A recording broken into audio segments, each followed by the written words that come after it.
जे का लूप आई से स्टार्ट करेंगे और दोनों में रैंडम वैल्यू है, यानी कोई भी फिक्स वैल्यू नहीं है, ना आगे वैल्यू फिक्स है ना पीछे भी। तो आप समझते हैं मेन लॉजिक को। यहाँ पर आके नीचे 3 तक चलेगा तो 7 1 7 6 4 3 2, ठीक है। इस तरह ऐसे करके हमारा प्रिंट हो जाएगा, ठीक है। अब इसको रन करा के देख लेते हैं।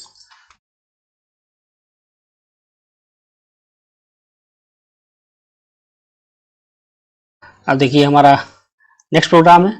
इसमें क्या है कि 9 से लेकर 1 तक प्रिंट हो रहा है, फिर नेक्स्ट रो में 9 हट गया, 1 हट गया, 8 से लेकर 2 तक प्रिंट हुआ, फिर थर्ड रो में 9 और 8 हट गया और 2 और 1 हट गया, 7 से लेकर 3 तक, फिर ऐसे, यानी हर रो में 2 वैल्यूज हटती जा रही हैं, फर्स्ट वैल्यूज और सेकंड वैल्यू हटती जा रही है, ठीक है।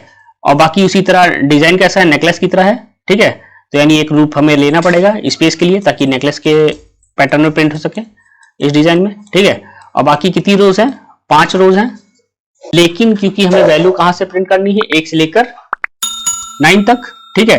तो हम लोग को लूप कितनी बार चलाना पड़ेगा, 9 तक ही चलाना पड़ेगा, 9 तक चलाएंगे। लेकिन क्योंकि हर बार में 2 वैल्यू हट रही हैं तो ये 5 ही तक चलेगा, ठीक है।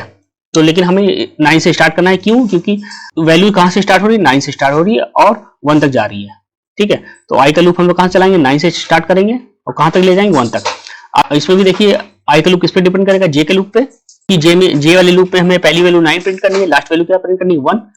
तो हम लोग जे का लूप आई से स्टार्ट करेंगे और दोनों में रैंडम वैल्यू है, यानी कोई भी फिक्स वैल्यू नहीं है, ना आगे वैल्यू फिक्स है ना पीछे भी, मतलब रिपीटेड वैल्यू नहीं है। पहली रो में 9 हो रहा है, दूसरी में 8 हो रहा है, 7 हो रहा है, 6 हो रहा है, 5 हो रहा है, और लास्ट में भी 1 हो रहा है, 2 हो रहा है, 3 हो रहा है, 4 हो रहा है, 5 हो रहा है, ठीक है। तो रिपीटेड नहीं है।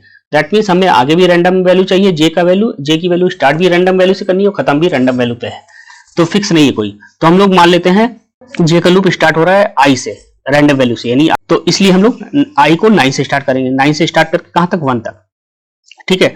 और खत्म भी रैंडम पे हो रहा है, यानी 1 पे खत्म हो रहा है। फिर अगली बार हमें 1 हटा देना है, तो उसके लिए हम लोग क्या लॉजिक लगाएंगे। और बाकी स्पेस के लिए आप लोग जानते हैं, जैसे पिछले प्रोग्राम में मैंने क्या बोलते हैं स्पेस के लिए के लूप चलाया था, तो उसी अकॉर्डिंग स्पेस छोड़ता जाएगा, 9 से 9 यानी 1 स्पेस छोड़ेगा, फिर यहाँ पे जब आई की वैल्यू 8 करेगा तो 9 to 8 यानी 2 स्पेस छोड़ेगा, ऐसे ही करके। तो स्पेस की वजह से हमारा नेकलेस डिजाइन प्रिंट हो जाएगा, ठीक है। तो आप समझते हैं मेन लॉजिक को। यहाँ पर आके नीचे अब यहाँ पे देखिए मैंने क्या किया है, जे इक्वल टू आई से स्टार्ट किया कहां तक और डिक्रीजिंग ऑर्डर में चलाया है कहां तक, 1 + s।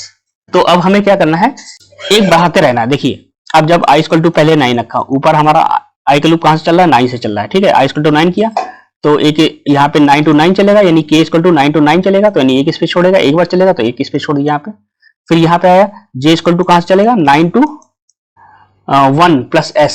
s में क्या है, 0 है हमारा, तो 1 + s यानी 1 तक चलेगा।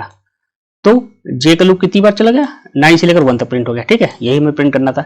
अगली बार हमें 2 वैल्यू हटानी है, यानी आगे से 9 हटाना है, पीछे से 1 हटानी है, ठीक है। फिर अब s की वैल्यू को 1 बढ़ा दिया। s में स्टार्टिंग में हमारा 0 था, फिर यहाँ पे जब 9 से 1 तक प्रिंट हो गया तो s की एक वैल्यू को हम लोग इंक्रीज कर दिया, तो s की वैल्यू अब नई वैल्यू क्या होगी, 1, ठीक है। अब ऊपर जाएगा, यहाँ पे लाइन छोड़ेगा, ऊपर जाएगा, इसको थोड़ा छोटा कर देते हैं। अब i इक्वल टू यहाँ पे क्या करेगा, 8 करेगा, तो k कितना चलेगा, 9 to 8 यानी 2 बार चलेगा। 2 बार चलेगा तो मतलब 2 स्पेस छोड़ेगा, 1 स्पेस ये, 1 स्पेस ये, ठीक, स्पेस छोड़ दिया। अब जे इक्वल टू कहां चलेगा, 8 to 1 + s।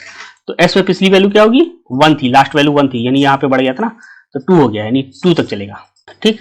s equal to, क्योंकि s में स्टार्टिंग वैल्यू 0 थी तो 9 to 1 प्रिंट हो गया था, जे इक्वल टू, फिर यहाँ पे आ गया था तो s की वैल्यू बढ़ा दिया था, 1 हो गई थी। तो अब जब i इक्वल टू 8 किया तो 9 to 8 2 बार ये चला स्पेस के लिए। फिर यहाँ पे j इक्वल टू 8 से लेकर कहां तक चलेगा, j इक्वल टू 8 से लेकर 2 तक चलेगा, क्यों, 1 + s मतलब 2, ठीक है, 1 + 1 यानी 2 हो गया, ठीक है। तो यहाँ पर 8 से 2 तक चल गया, ठीक। फिर वैसे ही आया, फिर एक लाइन छोड़ा, फिर s की वैल्यू को क्या किया, यहाँ पे लास्ट वैल्यू क्या थी, 2 थी। अब ये s++ का तो मतलब आप जानते ही है काउंटर है, तो s मतलब क्या, s+1 हो जाए, यानी 2 + 1 यानी 3, तो नेक्स्ट वैल्यू कितनी हो गई, 3 हो गई। तो बस फिर यहाँ पे अब की बार i इक्वल टू क्या करेगा, 7 करेगा, तो k का लूप कितनी बार चलेगा, 9 to 7 यानी 3 वैल्यू स्पेस छोड़ेगा, ठीक है। फिर यहाँ j इक्वल टू कहां तक चलेगा, j इक्वल टू 7 से 1 + 2 मतलब कितना चलेगा, 3 तक चलेगा, ठीक है।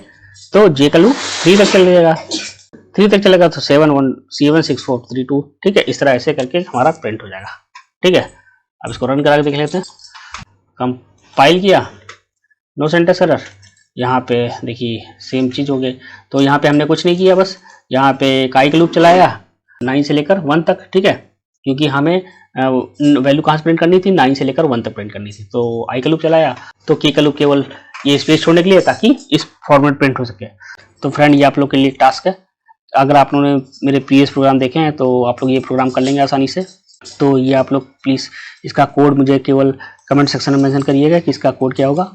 ए से लेकर एफ तक जा रहा है, ठीक है, फिर यहाँ तक जा रहा है नीचे तक, ठीक है। ABCD में है, नंबर में नहीं है, तो आसान है अगर आप लोगों ने प्रीवियस प्रोग्राम देखते हैं, ठीक है। तो मिलते हैं नेक्स्ट वीडियो में थोड़ा इससे हार्डर प्रोग्राम देकर। अगर आपको और कोई पैटर्न पर प्रोग्राम चाहिए जो आपको थोड़ा टफ लगता है तो आप लोग मेरे कमेंट सेक्शन में मेंशन करिएगा, मैं उसको उस पर भी वीडियो बना के लेकर आऊँगा और आपको अच्छे से समझाऊँगा। तो अपना सपोर्ट दिखाइए लाइक एंड सब्सक्राइब करके। मिलते हैं नेक्स्ट वीडियो में, तब तक के लिए good night, take care, bye bye.